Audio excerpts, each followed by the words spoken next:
यह कहानी एक साधु और एक कुंवारी लड़की की है जो एक भयानक जंगल में घटित होती है। इस जंगल में एक बुजुर्ग साधु अपनी झोपड़ी में अकेले रहता था। कहानी की असल शुरुआत तब होती है जब एक रात भीषण तूफानी बारिश होती थी। चारों ओर घना अंधेरा छाया हुआ था। आकाश में बिजली जोर जोर से कड़क रही थी और जंगल में एक खौफनाक सन्नाटा पसरा था। साधु अपनी झोपड़ी में बैठा था। उसने दरवाजा मजबूती से बंद कर रखा था ताकि तूफान और बारिश की तीव्रता से बचा जा सके। अचानक झोपड़ी के दरवाजे पर किसी ने दस्तक दी। साधु हैरान हो गया कि इतनी रात गए इस सुनसान जंगल में कौन आ सकता है। उसने हिम्मत जुटाकर दरवाजा खोला। दरवाजे पर एक खूबसूरत और युवा कुंवारी लड़की खड़ी थी। उसके कपड़े बारिश में पूरी तरह भीग चुके थे और उसके शरीर की हर रेखा साफ नजर आ रही थी। उसकी जवानी अपने चरम पर थी। साधु ने उससे पूछा, ए लड़की, तुम कौन हो और इस खौफनाक जंगल में इतनी रात गए ऐसी भयंकर बारिश में क्या कर रही हो? लड़की डर से कांपते हुए बोली, बाबा जी, मैं जंगल के पास वाले गांव में रहती हूँ। मैं बहुत डर गई हूँ। मेरे पीछे कुछ लोग पड़े हैं। वे मुझे मारना चाहते हैं। कृपया मुझे बचा लीजिए। साधु ने उसे तुरंत अंदर बुलाया और ढंढस बंधाया। फिर उसने लड़की से उसकी पूरी कहानी पूछी। लड़की ने कांपते हुए जवाब दिया, मैं गांव के राजा की बेटी हूँ। मेरे माता पिता अब इस दुनिया में नहीं हैं। उनके जाने के बाद से कुछ लोग मेरी खूबसूरती के पीछे पड़े हैं। वे मुझे पकड़कर मेरी इज्जत लूटना चाहते हैं। मैं अपनी आबरू बचाने के लिए भागकर आपके पास आई हूं। साधु उसकी बातें बड़े ध्यान से सुन रहा था, लेकिन उसे शक हुआ कि यह लड़की कोई रहस्य छुपा रही है। उसे लगा कि इसके आने के पीछे कोई और मकसद हो सकता है। झोपड़ी के अंदर दोनों बैठे थे। एक कोने में मध्यम रोनी वाला दिया जल रहा था। बाहर तेज बारिश और तूफान का कहर जारी था। चारों ओर अंधेरा ही अंधेरा था। साधु सालों से अकेले रहता था, लेकिन आज उसकी झोपड़ी में एक बेहद खूबसूरत लड़की मौजूद थी। वह उसके भीगे कपड़ों को देखता रहा और दिल ही दिल में खुश होने लगा, लेकिन साथ ही वह खुद को रोकने की कोशिश भी कर रहा था ताकि किसी मुसीबत में न फंस जाए। इसी उधेड़बुन में वह था कि अचानक लड़की बोली, बाबा जी, मैं बहुत डरी हुई हूं। क्या आज रात आप मुझे अपनी झोपड़ी में पनाह देंगे? साधु, जो पहले से यही चाहता था, तुरंत खुश होकर बोला, हाँ बिल्कुल, आज रात तुम यहां ठहर सकती हो। रात बहुत गहरी थी।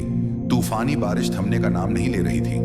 लड़की चटाई पर लेटकर सोने की कोशिश करने लगी, लेकिन साधु को नींद नहीं आ रही थी। उसका दिल बेचैन था। सालों से दबे हुए जज्बात जाग उठे थे। प्यार और जवानी की आग उसके मन में भड़क रही थी। वह सोचने लगा कि यह रात कैसे कटेगी। वह खुद को संभालने की कोशिश करता, आंखें बंद करके सोने का प्रयास करता, लेकिन नींद कहां आने वाली थी। तभी अचानक किसी के रोने की आवाज सुनाई दी। साधु चौंक गया और जल्दी से लड़की के पास पहुंचा। उसने देखा कि लड़की रो रही थी। साधु ने पूछा, ए लड़की, क्या हुआ? तुम क्यों रो रही हो? लड़की ने डरते हुए कहा, मेरे साथ कुछ ऐसा हुआ है जो मैं किसी को नहीं बता सकती। यह सुनकर साधु हैरान रह गया और बोला, ऐसी क्या बात है जो तुम मुझसे नहीं कह सकती? आखिर कौन सा राज छुपा रही हो? लड़की कांपते हुए बोली, मैं कोई अच्छी लड़की नहीं हूं। मैं बहुत प्यासी हूं। फिर उसने कुछ ऐसा कहा कि साधु का खून जम गया।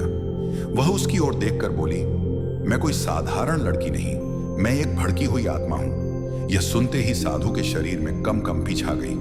वह डर से थरथराने लगा और बोला, अगर तुम आत्मा हो तो मैं कैसे यकीन करूं? इसका मतलब क्या है? लड़की ने आह भरी और अपनी कहानी सुनानी शुरू की।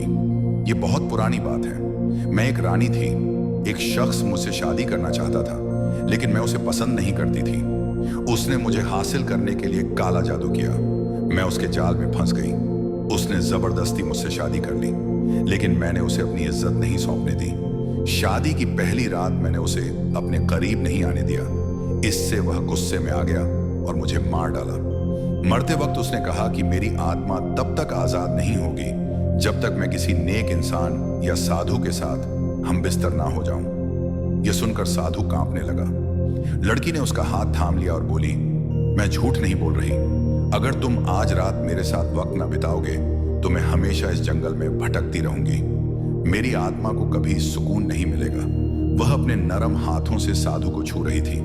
साधु परेशान हो गया। तभी बाहर से एक भयानक आवाज सुनाई दी। साधु तुरंत उठा और झोपड़ी से बाहर निकला। उसने एक पेड़ पर एक साये को बैठे देखा। साधु उसे देखकर हैरान रह गया और बोला, कौन हो तुम? वह साया धीरे धीरे उसकी ओर बढ़ने लगा। साधु ने पलटकर झोपड़ी में देखा, लेकिन लड़की खामोश खड़ी थी। साया उसके करीब आया और गजन भरी आवाज में बोला, मैं वही हूं जिसने इस लड़की को तुम्हारे पास भेजा है। ये वही साया था जिसने काला जादू करके लड़की को कैद कर रखा था। साया जोर से हंसने लगा और बोला, साधु तुम मेरे जाल में फंस चुके हो। साधु ने कहा, तुम्हारा काला जादू मुझ पर असर नहीं करेगा। क्या सोचा था कि मैं एक खूबसूरत लड़की को देखकर भटक जाऊंगा? हरगिज नहीं। ये सुनते ही लड़की ने नजरें झुका ली, जैसे उसे भी शर्मिंदगी की हो रही हो। साय ने चीख कर कहा, तुम्हारे अंदर भी इंसानी जज्बात हैं, तुम मेरे जाल से नहीं बच सकते। साधु ने आंखें बंद की, ईश्वर का नाम लिया और फिर बोला, हे शैतान, मैं तुम्हारे फरेब में कभी नहीं आऊंगा। लड़की की आंखों में आंसू आ गए। वह सोचने लगी कि वह क्या करने जा रही थी। क्या साधु इस साय को हरा पाएगा? क्या वह अपनी कैद से आजाद हो सकेगी? साधु ने फिर लड़की से कहा, अपने अंदर झांको, तुम क्या करने वाली थी? मैंने सालों से किसी बुराई की ओर नजर नहीं उठाई। तुम मेरी मेहनत क्यों बर्बाद करना चाहती हो? खुद को संभालो। ये सुनकर साया जोर से हंसा और बोला, साधु अब बहुत देर हो चुकी है। लड़की ने साधु की ओर देखा और धीरे से कहा, मुझे नहीं पता कि सही क्या है और गलत क्या। मैं बस इतना जानती हूं कि मेरी आत्मा को सुकून चाहिए। साधु ने नरमी से कहा, तुम्हें अपनी आत्मा के लिए नहीं, खुद के लिए जीना होगा। ये जंग तुम्हें खुद लड़नी होगी। ये सुनकर लड़की चौंक गई। उसने गहरी सांस ली और बोली, आप सही कहते हैं, ये जंग मेरी है और मैं इसे खुद लड़ूंगी। फिर उसने साय की ओर देखा और मजबूत आवाज में कहा, मैं तुमसे लड़ने के लिए तैयार हूं। उसने हाथ उठाया और साय को पकड़ने की कोशिश की। जैसे ही उसने साय को छुआ, तेज हवा चलने लगी। साया हवा में उड़ने लगा और खुद को बचाने के लिए तड़पने लगा, लेकिन अब उसका बचना मुश्किल था। लड़की ने हिम्मत से साय को नष्ट कर दिया। जब सब खत्म हुआ तो उसने आंखें खोली और साधु को अपने सामने पाया। उसकी आंखों में शर्मिंदगी की थी। उसे एहसास हो गया था कि वह गलत रास्ते पर थी। वह साधु के पैरों में गिर पड़ी और बोली, मुझसे बहुत बड़ी गलती होने वाली थी, आपने मुझे बचा लिया, मैं आपकी शुक्रगुजार हूं। साधु मुस्कुराया और बोला, कोई बात नहीं, अब तुम यहां से जा सकती हो। लड़की ने सिर झुकाया, आंखों में आंसू लिए और चुपचाप जंगल से निकल गई। उसकी आत्मा हमेशा के लिए आजाद हो गई थी।